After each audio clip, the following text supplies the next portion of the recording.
there. Subscribe to my channel. And also press this bell icon. True speech. Truth is known by practice only. Without sincerity there can be no knowledge of truth, and true speech is the beginning of all sincerity. Truth in all its native beauty and original simplicity consists in abandoning and not doing all those things which are untrue, and embracing and doing all those things which are true. True speech is therefore one of the elementary beginnings in the life of truth. Falsehood, and all forms of deception, slander, and all forms of evil speaking, these must be totally abandoned and abolished before the mind can receive even a small degree of spiritual enlightenment. The liar and slanderer is lost in darkness. So deep is his darkness that he cannot distinguish between good and evil, and he persuades himself that his lying and evil speaking are necessary and good, that he is thereby protecting himself and other people. Let the would-be student of higher things look to himself and beware of self-delusion. If he is given to uttering words that deceive, or to speaking evil of others, if he speaks in insincerity, envy, or malice, then he has not yet begun to study higher things. He may be studying metaphysics, or miracles, or psychic phenomena, or astral wonders. He may be studying how to commune with invisible beings, to travel invisibly during sleep, or to produce curious phenomena.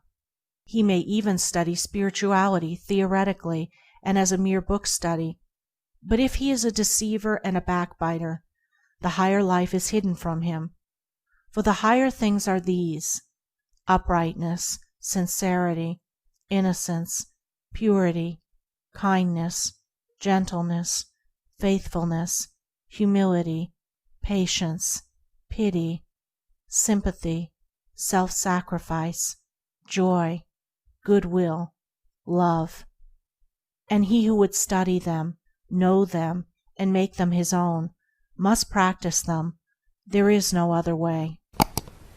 Lying and evil speaking belong to the lowest forms of spiritual ignorance, and there can be no such thing as spiritual enlightenment while they are practiced.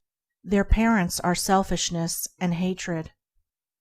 Slander is akin to lying, but it is even more subtle, as it is frequently associated with indignation, and by assuming more successfully the appearance of truth, it ensnares many who would not tell a deliberate falsehood. For there are two sides to slander. There is the making of repeating of it, and there is the listening to it and acting upon it. The slanderer would be powerless without a listener. Evil words require an ear that is receptive to evil in which they may fall, before they can flourish. Therefore, he who listens to a slanderer, who believes it, and allows himself to be influenced against the person whose character and reputation are defamed, is in the same position as the one who framed or repeated the evil report. The evil speaker is a positive slanderer.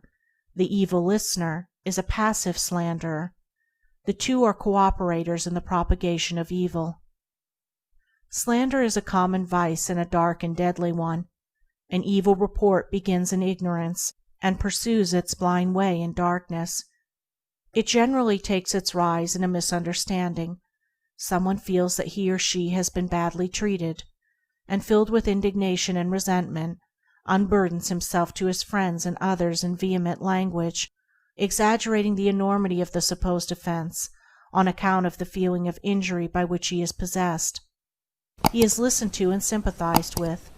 The listeners, without hearing the other person's version of what has taken place, and on no other proof than the violent words of an angry man or woman, become cold in their attitude towards the one spoken against, and repeat to others what they have been told, and as such repetition is always more or less inaccurate, a distorted and altogether untrue report is soon passing from mouth to mouth.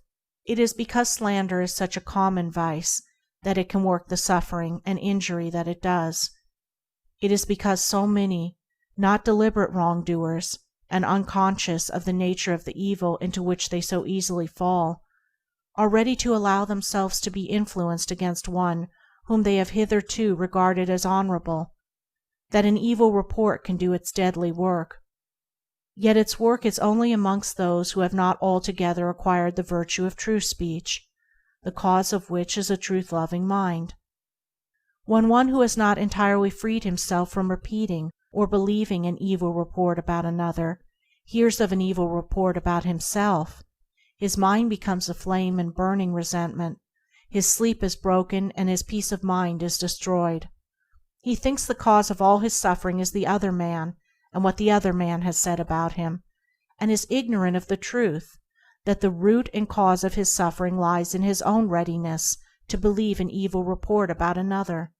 The virtuous man, he who has attained to true speech, and whose mind is sealed against even the appearance of evil speaking, cannot be injured and disturbed by any evil reports concerning himself, and although his reputation may for a time be stained in the minds of those who are prone to suggestions of evil, his integrity remains untouched and his character unsoiled, for no one can be stained by the evil deeds of another but only by his own wrongdoing.